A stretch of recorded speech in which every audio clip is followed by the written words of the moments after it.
18's here. 18-bit, thank you. All done 18. 9. For 300. The left, 510 on the left, all done. 1, all done. 41, gonna sell. 41, credibly to 41, all done.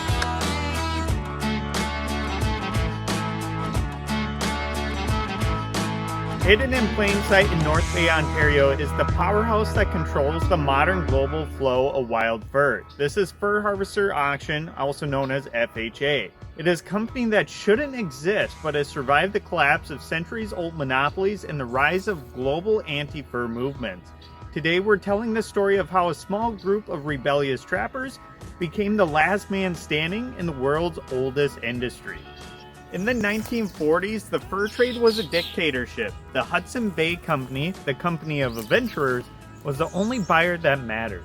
They operated on a take-it-or-leave-it system.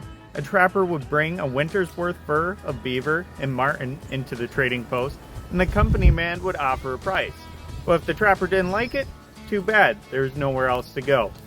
But in 1947, the trappers of Ontario had enough.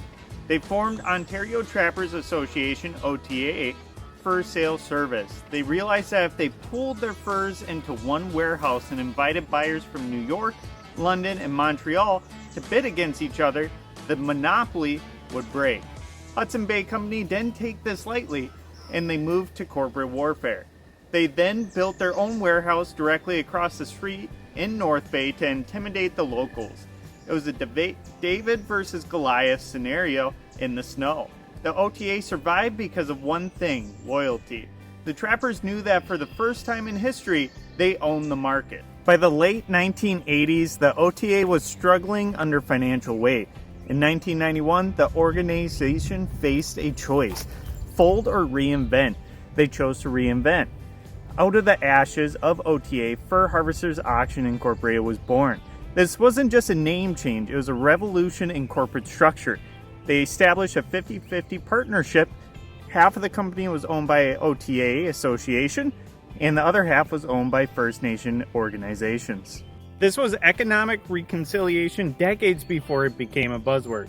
Ensured that people who have been on the land for 10,000 years, the Indigenous harvesters, were no longer just suppliers, they were the owners. This partnership gave FHA a cultural and moral foundation for its corporate rivals that they just couldn't match. For decades, FHA lived in the shadow of the giant, NAFA. NAFA was the direct descendant of the Hudson Bay Company's auction line. They were the biggest in the world, but in 2019, the unthinkable happened. Financial mismanagement in the shifting global market caused NAFA to file for creditor protection. The giant has fallen. Thousands of trappers across North America were left in a panic. Pelts were locked in warehouses, checks were bouncing, and the oldest supply chain in the world has broken.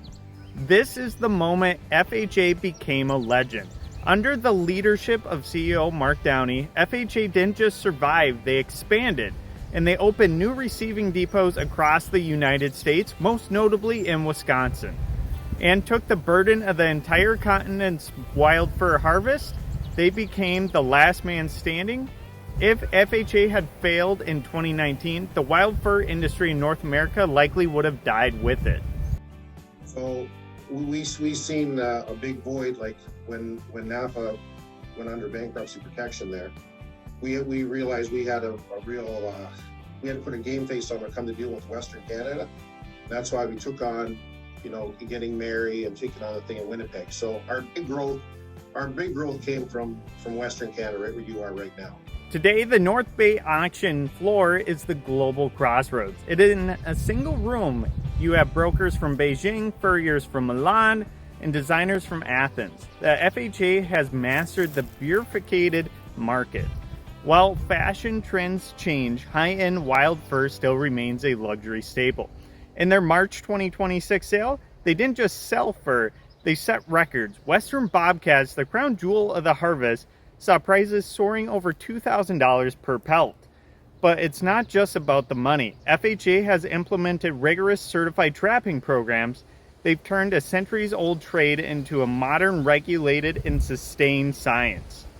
Every pelt sold in the North Bay is a testament to managed ecosystems. So what is the legacy of Fur Harvesters Auction? It's more than just a warehouse or a balance sheet. It is a story of resilience. It's the story of a group of people who refused to be told what their hard work was worth. From a small rebellion in 1947 to the global leader in 2026. FHA has proved that when you put the power in the hands of the people who actually walk the land, you create something that can survive anything. The giants have fallen, but the trappers of North Bay are still here. And as long as the winter comes, they will always be.